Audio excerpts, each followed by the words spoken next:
Okay, तो revise करा था अपन पिछले एक दो क्लासेस में क्या किए थे। तो हमने नॉमेनक्लेचर वगैरह तो पूरा देख लिया था, राइट। हम रिएक्शंस कैसे होते हैं उसका मैकेनिज्म पढ़ रहे थे। हम ये देखे थे किसी भी ऑर्गेनिक कंपाउंड में कोई एक अटैकिंग रिएजेंट आकर के अटैक करता है और बनाता है एक तरह का इंटरमीडिएट कंपाउंड। इंटरमीडिएट कंपाउंड नहीं बोलना चाहिए, इंटरमीडिएट कॉम्प्लेक्स बोल लो उसको, जो कि शॉर्ट लिव्ड होता है, यानी कि उसकी लाइफ ज्यादा नहीं है। तो वो डिकम्पोज होकर के क्या बनने वाला है, प्रोडक्ट एंड बाई प्रोडक्ट। ठीक है, प्रोडक्ट बन जाएगा एंड बाई प्रोडक्ट बन जाएगा। अब अटैकिंग रिएजेंट्स किस टाइप के हो सकते हैं, तो अपन ने इसके लिए देखा था, they can be nucleophile, negatively charge species, या ऐसे स्पीशीज जो न्यूट्रल है पर उनके पास इलेक्ट्रॉन पेयर होते हैं। जैसे कि वाटर एक तरह का न्यूक्लियोफाइल है, अमोनिया एक तरह का न्यूक्लियोफाइल है, न्यूट्रल है पर तब भी न्यूक्लियोफाइल है। Cl negative, F negative, OH negative, ये सब नेगेटिवली चार्ज हो गए। तो अटैकिंग एजेंट ये हो सकता है, ये आकर के हमारे ऑर्गेनिक कंपाउंड को अटैक कर सकता है। या फिर इलेक्ट्रोफाइल्स, पॉजिटिवली चार्ज स्पीशीज, या फिर electron deficient molecules like CF3, AlCl3। हमने इसको लुइस एसिड लिखा था, ये लुइस एसिड्स होते हैं जिनके पास इलेक्ट्रॉन डेफिशिएंट होता है, कम होता है, ऑक्टेट से कम है ना। आप देखोगे बोरॉन के आसपास 8 से कम है, एल्यूमिनियम के आसपास भी 8 इलेक्ट्रॉन से कम इलेक्ट्रॉन है। और तीसरा हमने देखा था फ्री रेडिकल। फ्री रेडिकल ये बनते कैसे हैं, दो टाइप का फिजन देखे थे। एक फिजन था हमारा होमोलिटिक टाइप का, कि जो मॉलिक्यूल हमारा अटैकिंग करने वाला है वो पहले टूटेगा ना, अपने ओरिजिनल मॉलिक्यूल से अलग होगा, फिर जाके अटैक करेगा। तो इसलिए फिशन जरूरी है, बॉन्ड का ब्रेक होना जरूरी है। मतलब लेट से पानी आपने लिया, पर पानी में से OH जाकर के अटैच होने वाला है, तो पहले OH और H को हटना पड़ेगा ना दूसरे से। कोई भी बॉन्ड होती है, कोई भी केमिकल बॉन्ड बनती है, तो उसमें दो चीजें होती हैं, पुरानी बॉन्ड्स टूटेंगी और नई बॉन्ड्स बनती हैं। तो ये हुई पुरानी बॉन्ड का टूटना, फिर ये जाकर के इस मॉलिक्यूल में अटैक करेगा, नई बॉन्ड बन जाएगी। करेक्ट। तो यहां पर होमोलिटिक फिजन एक होता है और दूसरा होता है हमारा हेट्रोलिटिक फिजन। ठीक है, होमोलिटिक फिजन में क्या होता है, अगर हमारे एटम्स एक जैसे हैं, जैसे कि अगर फॉर एग्जांपल हमने Cl2 का देखा था कि क्लोरीन के दो एटम है, अगर ये दोनों आपस में बॉन्ड तोड़ेंगे अपनी, तो कोई भी ज्यादा इलेक्ट्रोनेगेटिव है नहीं, दोनों बराबर इलेक्ट्रोनेगेटिविटी वाले हैं। तो जब बॉन्ड टूटेगी तो दोनों अपना अपना एक एक इलेक्ट्रॉन लेकर के चले जाएंगे। तो इसी ऑड इलेक्ट्रॉन एटम को अपन क्या नाम दे रहे हैं, फ्री रेडिकल। और हेट्रोलिटिक फिजन में क्या होता है, हेट्रो मतलब डिफरेंट, वो दोनों एटम डिफरेंट इलेक्ट्रोनेगेटिविटी वाले होंगे। जैसे कि आप देख लो HCl, अगर यही ब्रेक होता है तो H प्लस और Cl नेगेटिव बनेगा, तो ये एक हमारा कैटायन हो जाएगा, दूसरा क्या हो जाएगा, एनायन हो जाएगा। तो ये हमारे तब बनते हैं जब हेट्रोलिटिक फिजन होता है, और ये तब बनते हैं जब होमोलिटिक फिजन होता है हमारे रिएक्टिंग या अटैकिंग रिएजेंट का। ठीक है, तब जाकर के बनते हैं इंटरमीडिएट्स। तो इंटरमीडिएट्स भी अपन ने दो टाइप के देखे थे, एक कार्बोकैटायन, एक कार्ब एनायन। अगर मान लो कोई इलेक्ट्रोफाइल जाकर के कार्बन पे अटैक किया तो क्या बना देगा उसको, पॉजिटिवली चार्ज कार्बोकैटायन। और अगर कोई न्यूक्लियोफाइल जाकर के अटैक कर रहा है तो उसको नेगेटिव चार्ज बना देगा, तो वो हो जाएंगे हमारे कार्ब एनायन। ये इंटरमीडिएट्स होते हैं, फाइनल प्रोडक्ट नहीं है ये। फिर इनके बाद हमारा फाइनल प्रोडक्ट रेडी हो जाएगा, क्योंकि ये डिकम्पोज हो जाएंगे और डिकम्पोज होकर हमें फाइनल प्रोडक्ट दे देंगे। ठीक है, हमने एक एक करके इन सबके बारे में पढ़ा था। तो अभी मैंने आपको न्यूक्लियोफाइल, इलेक्ट्रोफाइल, फ्री रेडिकल के बारे में बता दिया, दोनों फिजन अपन देख लिए। कार्बोकैटायन क्या होता है, कार्बन क्या होता है, अपन ये देख लिए, राइट। कि क्या है, वो कैटायन ही पॉजिटिवली चार्ज पार्टिकल है वो एनायन ही नेगेटिवली चार्ज पार्टिकल है। बट कार्बन के ऊपर ये चार्ज है, इसलिए सामने कार्बन वर्ड लग गया, कार्बोकैटायन एंड कार्ब एनायन। ठीक है, कुछ इफेक्ट्स की बात कर रहे थे अपन। हमने एक इफेक्ट पढ़ा था इंडक्टिव इफेक्ट, याद करेंगे, इंडक्टिव इफेक्ट। दूसरा पढ़ा था हमने इलेक्ट्रोमेरिक इफेक्ट, इसको आई इफेक्ट बोलते हैं शॉर्ट में, इसको ई इफेक्ट बोलते हैं। तीसरा पढ़ा था हमने रेजोनेंस इफेक्ट, या मेसोमेरिक नाम दिया था इसको अपन ने, आर इफेक्ट। और चौथा जो अपन पढ़े थे, जो कंप्लीट शायद नहीं हुआ है, वो है hyper conjugative effect. Hyper conjugative effect. सबका मीनिंग समझे थे? ये सब बेसिकली पता है क्या करते हैं, सब में इलेक्ट्रॉन का डिस्प्लेसमेंट होता है। क्या होता है? इलेक्ट्रॉन अपनी जगह से मूव होता है, डिस्प्लेस होता है। डिस्प्लेसमेंट तो समझते हैं ना, अपनी जगह से खिसकना। तो इलेक्ट्रॉन अपनी जगह से खिसक रहा है। अब वो कैसे खिसक रहा है, उसके हिसाब से 4 टाइप के इफेक्ट है। और कौन सा टाइप का इलेक्ट्रॉन खिसक रहा है, क्या वो सिग्मा इलेक्ट्रॉन्स है, क्या वो पाई इलेक्ट्रॉन्स है? सिग्मा इलेक्ट्रॉन मतलब single bonded electrons are known as sigma electrons, और doubly bonded triply bonded electrons are known as pi electrons. अगर उनका मूवमेंट हो रहा है तो भी वो इलेक्ट्रॉनिक डिस्प्लेसमेंट कहलाएगा। तब अपन ये बोलेंगे कि पाई इलेक्ट्रॉन्स का डीलोकलाइजेशन हो रहा है। और अगर हमारे सिंगल बॉन्ड के इलेक्ट्रॉन्स निकलते तो अपन बोलेंगे सिग्मा इलेक्ट्रॉन्स का डीलोकलाइजेशन हो रहा है। अकॉर्डिंगली हमारे ये 4 इफेक्ट हमने पढ़े थे। इंडक्टिव में क्या पढ़े थे कि सैचुरेटेड कार्बन चेन में कोई एक ऐसा ग्रुप लगेगा जो उस चेन से इलेक्ट्रॉन अपनी तरफ खींच सकता है, यानी कि विड्रॉ कर सकता है। एक इलेक्ट्रॉन विड्रॉइंग ग्रुप हो सकता है, या फिर उस चेन को वो इलेक्ट्रॉन डोनेट करेगा, यानी कि इलेक्ट्रॉन डोनेटिंग ग्रुप हो सकता है। समझ रहे हैं? ये परमानेंट इफेक्ट होता है क्योंकि ये हमेशा होगा ही। एक कंपाउंड में कोई अगर आखिरी साइड मतलब टर्मिनल में जो ग्रुप लगा हुआ है, कॉर्नर में जो ग्रुप लगा हुआ है, वो इलेक्ट्रॉन उस सैचुरेटेड रिंग कैसी होनी चाहिए, चेन कैसी होनी चाहिए, सैचुरेटेड, यानी कि all the carbon should be singly bonded. तो उस रिंग में ये, उस चेन में ये इलेक्ट्रॉन डोनेट या विड्रॉ कर सकता है। अकॉर्डिंगली अगर इसने विड्रॉ किया तो इलेक्ट्रॉन इसके पास आएंगे, जिससे इसको नेगेटिव चार्ज मिलेगा। तो ये हो जाएगा आपका माइनस आई इफेक्ट। और अगर इलेक्ट्रॉन इसने चेन को डोनेट किए तो इसको मिल जाएगा पॉजिटिव चार्ज, तो इसको बोलेंगे प्लस आई इफेक्ट।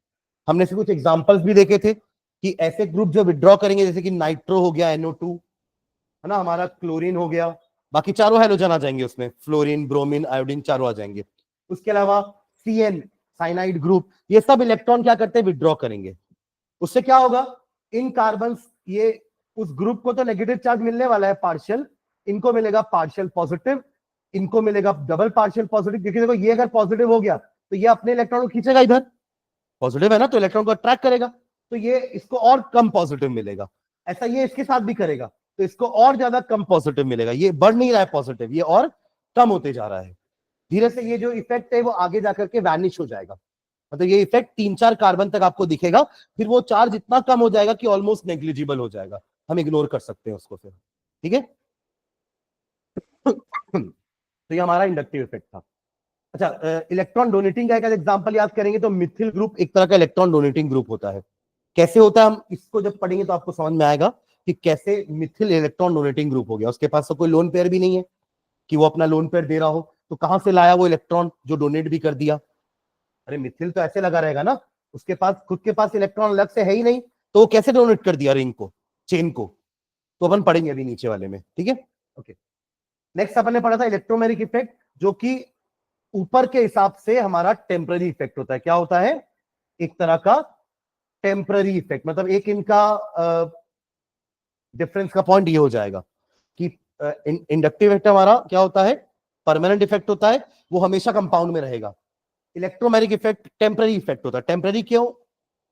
वो इफेक्ट तभी होगा जब कोई अटैकिंग रिएजेंट उस मॉलिक्यूल के पास आ रहा होगा, तो उसके इलेक्ट्रॉन थोड़े हड़बड़ा जाएंगे, या यूं कह लो अपने आप को रेडी करेंगे अटैक के लिए, कि उनको लग रहा है कि कोई इलेक्ट्रोफाइल H पॉजिटिव आ रहा है। समझ रहे हैं क्या? तो ये अपने आप को रेडी करेगा। तो क्या होगा, अगर ये वाला यहां आकर के अटैक किया, है ना, तो इसके पास H आकर के जुड़ जाएगा, करेक्ट, और यहां पे आपको मिल जाएगा एक पॉजिटिव चार्ज। समझ रहे हैं? और वही अगर ऐसा कुछ हुआ कि आपके इस टाइप के कार्बन में, ये कार्बोनिल कंपाउंड होता है हमारा, जो एल्डिहाइड में पाया जाएगा, आपको ये कीटोन में मिलेगा, इसके पास कोई न्यूक्लियोफाइल आता है ना, NU स्टैंड्स फॉर न्यूक्लियोफाइल, तो ये क्या करता है, ऑक्सीजन अब ये इलेक्ट्रॉन को अपनी तरफ खींच लेता है, जिससे इसको मिलता है पार्शियल नेगेटिव, इसको मिलता है पार्शियल पॉजिटिव। ये एक्चुअली इसको जगह बता रहा है कि आपको यहां अटैक करना है। तो तब न्यूक्लियोफाइल आकर कहां अटैक करेगा, इस कार्बन पे, ना कि ऑक्सीजन पे। तो ये देखो, ये इफेक्ट तभी हुआ, ये ऑक्सीजन तभी, ये इलेक्ट्रॉन पेयर ऑक्सीजन के पास तभी आया जब ये न्यूक्लियोफाइल उसको अप्रोच किया। अगर ये न्यूक्लियोफाइल नहीं होता ना यहां पर, तो ये जैसे थे वैसे ही रहते। समझ रहे मैं क्या बोल रहा हूं? ठीक है, तो ये हमारा इलेक्ट्रोमैग्नेटिक इफेक्ट हुआ। यहां भी दो पढ़े थे, plus E and minus E। तो ऊपर वाला प्लस ई इफेक्ट है, नीचे वाला हमारा माइनस ई हो जाएगा। ठीक है, जहां पे इसमें अपन क्या ऐड करा रहे हैं, साइनाइड ऐड कराओगे अगर, तो साइनाइड यहां पे आकर के ऐड हो जाएगा Cl, जबकि नेगेटिव चार्ज कहां पर है, ऑक्सीजन के ऊपर, ये आपका हो जाएगा माइनस ई इफेक्ट। ठीक है, रेजोनेंस ये हमने केमिकल बॉन्डिंग में भी पढ़ा था कि अगर एक कंपाउंड का एक लुईस स्ट्रक्चर उस कंपाउंड की पूरी प्रॉपर्टी डिटरमाइन नहीं कर पा रहा है या समझा नहीं पा रहा है, तो उसके अल्टरनेट स्ट्रक्चर बनाते हैं, और वो बनते कैसे हैं, पाई इलेक्ट्रॉन का डीलोकलाइजेशन होता है। तो यहां पे अपन ने एक वर्ड पढ़ा था, आपको मैं वर्ड याद दिला रहा हूं, हम पढ़े थे कॉन्जुगेटेड सिस्टम। कॉन्जुगेटेड सिस्टम का मतलब क्या था, ऐसा सिस्टम जिसमें alternate single and double bonds होती हैं, या अल्टरनेट कह लो सिग्मा एंड पाई बॉन्ड होती है, not just single and double, triple bond में भी तो पाई बॉन्ड है ना, तो वो भी आपका अल्टरनेट में आएगा। तो जैसे यहां पे हमने देखा था कि बेंजीन में अल्टरनेट पोजीशन में सिग्मा एंड पाई बॉन्ड्स थी, तो ऐसे सिस्टम को अपन क्या बोलते हैं, कॉन्जुगेटेड सिस्टम। तो इसमें क्या होगा पता है, कंप्लीट डिलोकलाइजेशन होता है। ये इलेक्ट्रॉन यहां आया, यहां डबल बॉन्ड थी तभी ये यहां आ पाई, फिर ये इलेक्ट्रॉन यहां आने के बाद यहां डबल बॉन्ड थी इसलिए यहां पे आ पाई, तो कंप्लीट डिलोकलाइजेशन हुआ पाई इलेक्ट्रॉन्स का। तो इस टाइप के फिनोमिना को अपन कहते हैं रेजोनेंस, और ये किसमें पॉसिबल हो पाता है, हमारे कॉन्जुगेटेड सिस्टम्स में। समझ रहे हैं क्या? इसके एक आध एग्जांपल अपन ने और देखे थे ना, एक ये वाला देखा था अपन ने, CH3 sorry CH2 double bond CH, फिर single bond C, actually CN होता है, पर N और C के बीच में क्या होती है, ट्रिपल बॉन्ड होती है। आपको दिख रहा है यहाँ पे अल्टरनेट है, ये पाई बॉन्ड है, फिर सिग्मा बॉन्ड, फिर पाई बॉन्ड। ठीक है, अब यहां पे क्या होगा, अगर ये इधर आया है तो ये वाला इधर आ जाएगा, अगर ये अल्टरनेट नहीं होता ना तो ये इधर नहीं आ पाता। जैसे अभी अपन ने बेंजीन में देखा कि वो अल्टरनेट थे तो पूरा डिलोकलाइजेशन कर पाए, तो यहां भी वही चीज हो रही है। ठीक है, तो यहां भी अपन ने दो टाइप के देखे थे, प्लस आर एंड माइनस। ये आपका माइनस आर है, और प्लस आर तब होगा जब इलेक्ट्रॉन इधर से आगे आ रहा होगा। उसका एग्जांपल क्या देखा था अपन ने, एक क्लोरीन क्लोरीन लगाया था ना अपन ने, CH2 double bond CH single bond Cl, तो Cl के पास लोन पेयर है। देखो यही Cl जब यहां पे लगा था तो उसने इलेक्ट्रॉन विथड्रॉ किया था। अब यही Cl जब एक कॉन्जुगेट सिस्टम में लग रहा है तो ये इलेक्ट्रॉन पेयर डोनेट करेगा। इसने यहां दिया, ये वहां चला गया, यहां नहीं रह सकता ना, क्योंकि ऑलरेडी इस कार्बन की इधर आने से ये डबल बॉन्ड हो जाएगी, तो इसको सिंगल होना पड़ेगा, वरना कार्बन 5 बॉन्ड बना देगा।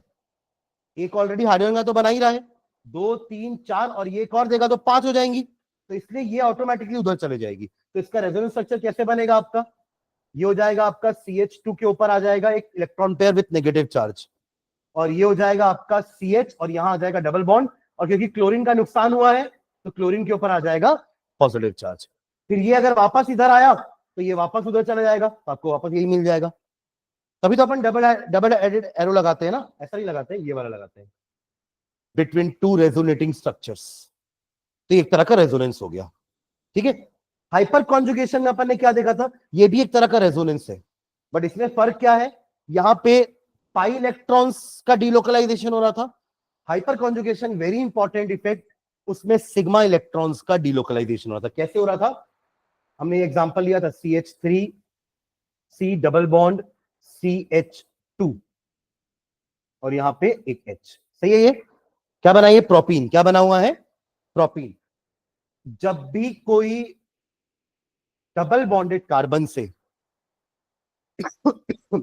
कोई कार्बन ग्रुप जुड़ा हुआ है अगर, तो ये कार्बन ग्रुप, अगर इसको थोड़ा एक्सपैंड करता हूं तो ये तीनों हाइड्रोजन को मैं अलग अलग कर देता हूं, ठीक है, लाइक दिस। अभी आपको इस वाले पार्ट का आंसर मिलने वाला है कि मिथिल ने इलेक्ट्रॉन डोनेट कैसे किया। यहां भी मिथिल वही काम करने वाला है। यहां क्या होगा, ये जो सिंगल इलेक्ट्रॉन है ये इधर आ जाएगा, सिग्मा इलेक्ट्रॉन क्या है वो, अभी देखो अपन पाई इलेक्ट्रॉन को दौड़ा रहे थे या लोन पेयर को दौड़ा रहे थे, यहां पर मिथिल के पास लोन पेयर है ही नहीं, उसके बावजूद भी उसने अपने हाइड्रोजन के साथ बॉन्ड तोड़ी और वो सिग्मा बॉन्ड को यहां पे भेज दिया, करेक्ट। अब आगे क्या होगा बताओ, ये डबल बॉन्ड क्या ऐसी रहेगी क्या, ये आगे चली जाएगी, क्योंकि फिर ये कार्बन 5 बॉन्ड बना लेगा नहीं तो ये उचक के यहां आ गया, समझे क्या। तो इससे क्या हुआ, आपका स्ट्रक्चर कैसा बना, टी, ये वाले H को और ये वाले H को तो हमने कुछ नहीं किया था ना, पर ये वाला H क्या बन गया, H प्लस, क्योंकि अब उसका इलेक्ट्रॉन जा चुका है। कार्बन को नुकसान नहीं हुआ ना, कार्बन इधर बॉन्ड ना बना करके इधर बना लिया 2 बॉन्ड, बट H प्लस को तो नुकसान हुआ ना, इसलिए अपन ने उसको प्लस साइन दे दिया, ठीक है। ये कार्बन ऐसे रहेगा, यहां जाएगी सिंगल बॉन्ड और ये हो जाएगा हमारा नेगेटिव चार्ज डबल एक लोन पेयर के साथ, ठीक है। हमने इसको नाम दिया था नो बॉन्ड रेजोनेंस। क्यों नाम दिए थे नो बॉन्ड रेजोनेंस, क्योंकि रेजोनेटिंग स्ट्रक्चर तो है पर इनके बीच की बॉन्ड गायब हो गई है, इसलिए इसका नाम क्या पड़ा था, नो बॉन्ड रेजोनेंस। और रेजोनेंस क्यों बोल रहे हैं, क्योंकि जो काम अभी इस एच ने किया है ना, वही काम ये भी एच कर सकता है और वही काम ये भी एच कर सकता है। एम आई क्लियर, क्योंकि ये एच कोई स्पेशल एच थोड़ी ना है, ये भी वही एच है, वो भी यही एच है, राइट। दोनों उसी कार्बन पर लगे हुए हैं, तीनों के तीनों।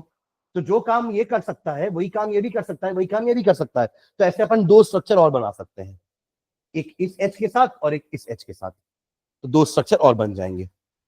पर सवाल ये आया था कि ये H प्लस यहां से जा क्यों नहीं रहा है, उसको तो इसने धक्का मार के निकाल दिया ना, पर ये जा क्यों नहीं रहा है। तो मैंने क्या बताया था कि यहां डबल बॉन्ड बन चुकी है, जिसके कारण हमें पता है कि पाई बॉन्ड कैसे बनती है, कुछ इस तरीके से साइडवाइज ओवरलैपिंग करके। साइडवाइज ओवरलैपिंग होती है ना पाई बॉन्ड की, तो एक पाई इलेक्ट्रॉन क्लाउड ऊपर होता है, एक पाई इलेक्ट्रॉन क्लाउड नीचे है। तो ये पाई इलेक्ट्रॉन क्लाउड जो है ना यहां पर, वो इस H पॉजिटिव को क्या किया हुआ है, अट्रैक्ट करके रखा हुआ है और उसको जाने नहीं दे रहा है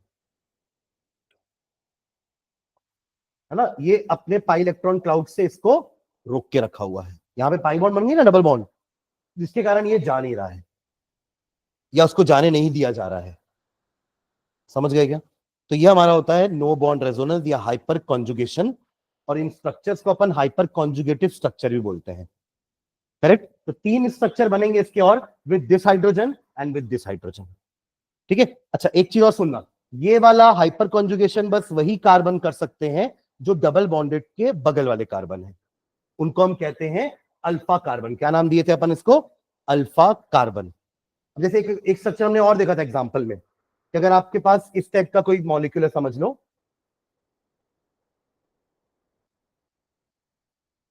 इसका कोई नाम बताएगा मुझे, आईयूपीएसी नेम।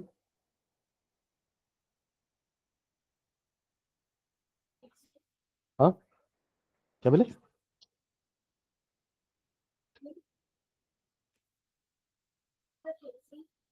हेक्सिन क्यों, 6 है इसलिए,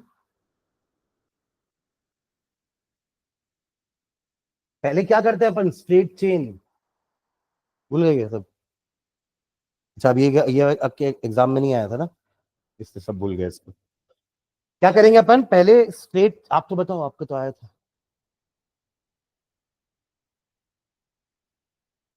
सब अपनी मर्जी से लगा दिए, प्रीफिक्स भी बीच में घुसा दिए, वर्ड रूट पहले ले आए। 1 क्यों, 2 3, 2,3, याद आ रहा है कुछ कुछ, 2,3 डाई मिथिल ब्यूट 2 इन, एक बार ब्रशअप करके आना पलक, ठीक है।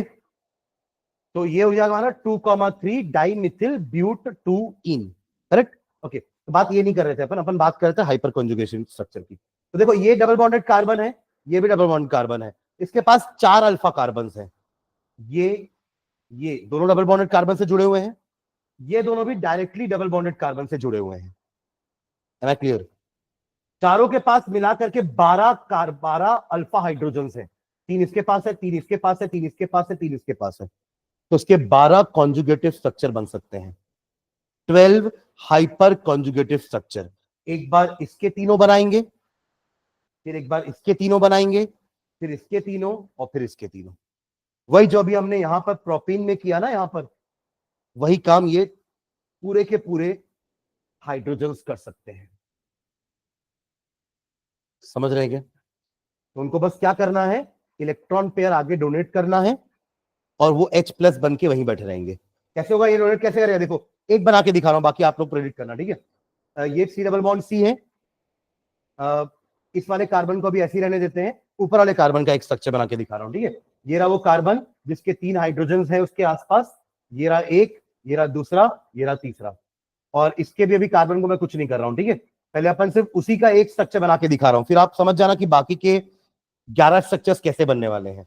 अपन क्या करेंगे, इसकी बॉन्ड को हटा देंगे, या उसकी ना करके इसकी पहले हटा लो, तो क्या होगा, यहां आ जाएगी डबल बॉन्ड। ऐसे किया इसने यहां पर, उससे क्या होगा फिर, इसके आ जाएगा पॉजिटिव, और क्या होगा, ये बॉन्ड चली जाएगी आगे, सॉरी इसके ऊपर, वहां नहीं, ये तो ऑलरेडी इसके पास भी पूरा है ना, ये यहां आ जाएगा, वहां लगा देंगे अपन नेगेटिव माइनस के साथ, H के ऊपर क्या है प्लस। अब यही काम ये भी करेगा, ये भी करेगा, इसके भी तीनों यही काम करेंगे, इसके भी तीनों यही काम करेंगे, इसके भी तीनों यही काम करेंगे। टोटल 12 हाइपर कॉन्जुगेटिव स्ट्रक्चर इसके बन सकते हैं। नहीं, आप सिर्फ नंबर बता देना कितने बनेंगे, 3-4 वाले होंगे तो बना सकते हैं, पूरे 12 सोना बैठ के बनाते रहेंगे, ठीक है? चलो इसमें कहां तक लिखे थे मुझे बताना। हाँ नहीं नहीं, आइसोमर्स ये नहीं होंगे, आइसोमर्स तो अलग हो गए ना, वो तो मॉलिक्यूल्स हो गए कि जिनका मॉलिक्यूलर फॉर्मूला सेम है, बस स्ट्रक्चर अलग अलग है, ठीक है? चलो इसको कहां तक लिखे थे बताना मुझे, हाइपर कॉन्जुगेशन कुछ लिखना स्टार्ट किए थे? ये लिखा था क्या अपन ने, इसका एग्जांपल दिया था क्या?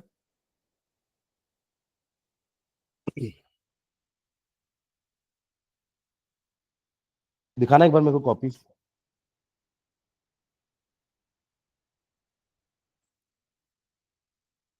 प्रोपीन का एग्जांपल लिखे थे, हाँ, और बता दिए कि उसके तीनों स्ट्रक्चर जो है वो हाइपर कॉन्जुगेटिव स्ट्रक्चर है, and is also known as no bond resonance, ठीक है? चलो नीचे एक लाइन लिखना, it may be noted that, it may be noted that, it may be noted that although a free proton has been shown, although the free proton has been shown, although the free proton, ये free हो गया ना proton, carbon से अभी तक bonded था, वो free हो चुका है, पर तब भी नहीं जा पा रहा है क्योंकि उसका बगल का पाई क्लाउड उसको जाने नहीं दे रहा है ना?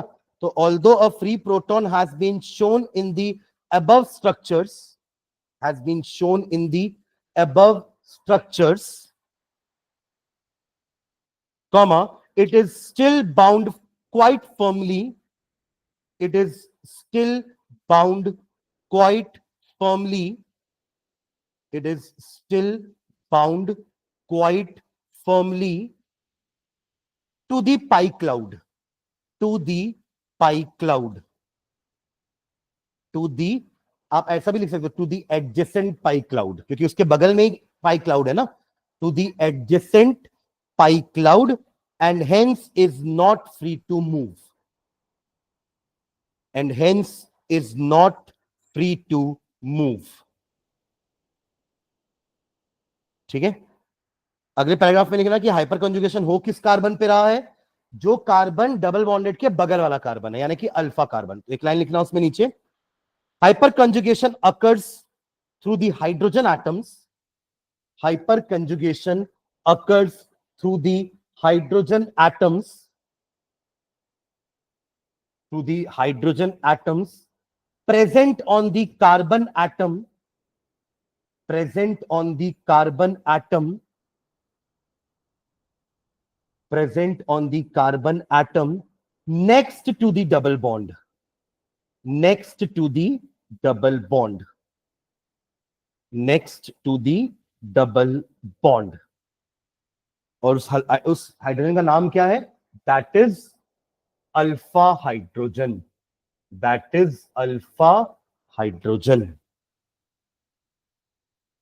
that is alpha hydrogen, ठीक है? फिर से एक लाइन और लिखना, more the number of such alpha hydrogens, more the number of such alpha hydrogens, more are the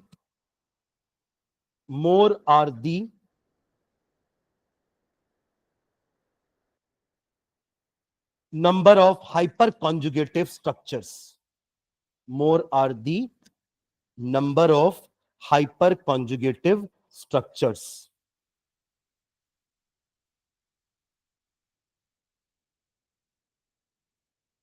तो सबसे ज्यादा हाइड्रोजन किस कार्बन पे होते हैं? जो मिथिल होगा, है ना? तो उसी के 3 हाइपरकॉन्जुगेटिव स्ट्रक्चर बनेंगे। जैसे अभी आपने देखा ना, यहां पर सब में क्या लगे थे? सब में मिथिल लगे हुए थे, इसलिए सब 3-3 बना पाए। समझ रहे हो मैं क्या बोल रहा हूं? मान लो अगर यहां पर मिथिल की जगह इथिल लगा होता, जैसे इमेजिन करना, एक और स्ट्रक्चर बना के दिखाना, चलो इसी में देखना कि अगर यहां पर मिथिल की जगह इथिल लगा हुआ होता, तो अब इस कार्बन पे तो 2 ही हाइड्रोजन है, तो ये 2 ही स्ट्रक्चर बना पाता। समझ रहे हो मैं क्या बोल रहा हूं? है ना? ये क्या बना पाता? सिर्फ और सिर्फ 2 ही स्ट्रक्चर। और यहां पे 3 लगा हुआ है, तो ये 3 बना पाता। ठीक है? तो मैक्सिमम एक कार्बन में 3 ही हाइड्रोजन तो हो सकते हैं, अगर वो किसी के साथ जुड़ा हुआ है पहले से, क्योंकि उसको जुड़ा होना चाहिए डबल बॉन्डेड कार्बन के साथ, तो एक बॉन्ड तो उसकी वहीं जाने वाली है। तो मैक्सिमम कितने हाइड्रोजन लगा सकता है वो? 3। समझ रहे हैं क्या? तो एक लाइन उसके लिए लिखना नीचे, clearly the number of hydrogen atom is 3। Clearly the number of hydrogen atoms is 3, bracket में लेना maximum in methyl group comma 2 with ethyl group, 2 with ethyl group, जो मैंने अभी आपको बना करके दिखाया, ethyl group comma 1 with isopropyl group, 1 with isopropyl group। isopropyl group का मतलब क्या होगा देखना है यहां पर, ये है आइसोप्रोपिल। प्रोपिल लगा है पर कॉर्नर से नहीं लगा, बीच वाले कार्बन से लगा है। आप समझ रहे हो मैं क्या बोल रहा हूं? मतलब ये आपकी डबल बॉन्ड कार्बन है, इसमें एक आइसोप्रोपिल ग्रुप लगा है, तो इसके पास एक ही हाइड्रोजन बचा ना, ये है CH3, ये भी है CH3, बट ये लोग हाइपर कॉन्जुगेशन नहीं करने वाले। कौन करेगा? सिर्फ ये वाला, तो एक ही बनेगा। और सोचो अगर ये भी नहीं होता, इसकी जगह भी क्या लगा रहता है? एक मिथिल ग्रुप, तो एक भी अल्फा हाइड्रोजन नहीं है, 0 hyperconjugative structures. Tert butyl, क्या बोलते हैं इसको अपन? Tert butyl, tertiary 3 degree carbon है ये। ऐसा कार्बन है जिसके साथ 3 और लगे हुए हैं, हालांकि ये भी लगा हुआ है, इसको तो 4 डिग्री बोलना चाहिए अपने को, पर ग्रुप का नाम क्या पड़ता है? Tert butyl. ठीक है, हाँ लिखेंगे तो क्या लिखिए? 1 with 2 with ethyl group comma 1 with isopropyl group and none with NONE 0, none with tert butyl group, none with tert butyl group. Full stop. Thus the order of hyperconjugation effect decreases in the order. Thus the order of hyperconjugative effect, thus the order of hyperconjugation effect decreases in the order, decreases in the order, decreases in the order। ये लिख लो order.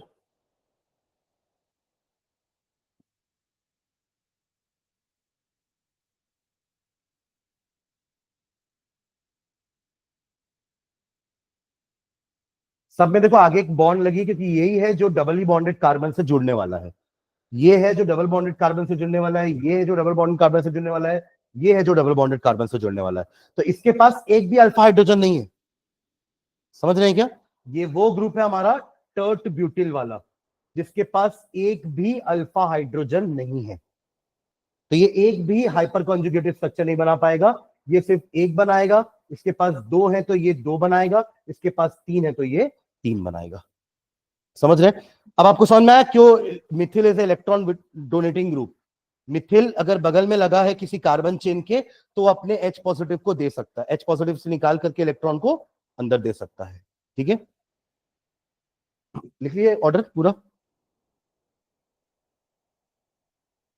Okay, नीचे एक line लिखना,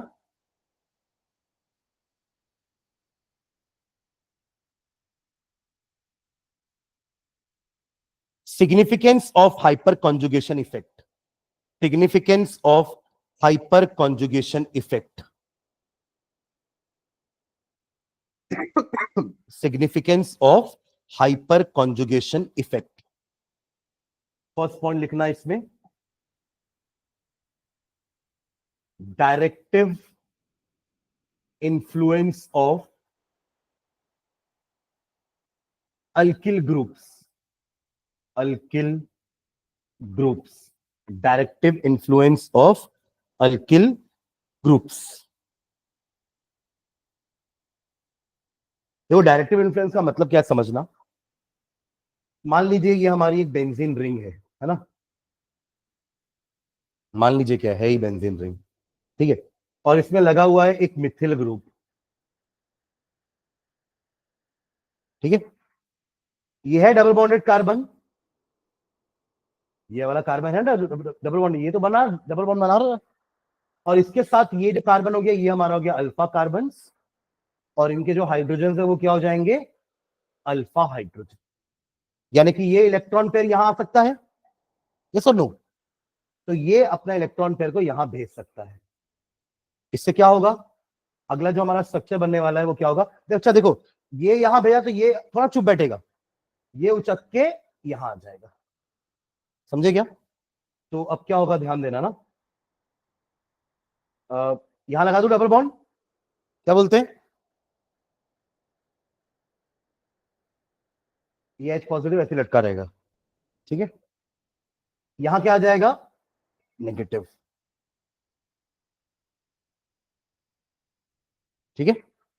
अब ये जो double bond है, ये जो इलेक्ट्रॉन पेयर है, ये जाकर के इधर बनाएगा डबल बॉन्ड, उससे क्या होगा, हाँ ये वाला यहां नहीं रहने वाला, ये उचक के इधर आ जाएगा, जैसे ये आया था ना, ये उचक के इधर आया कि नहीं, वैसे ये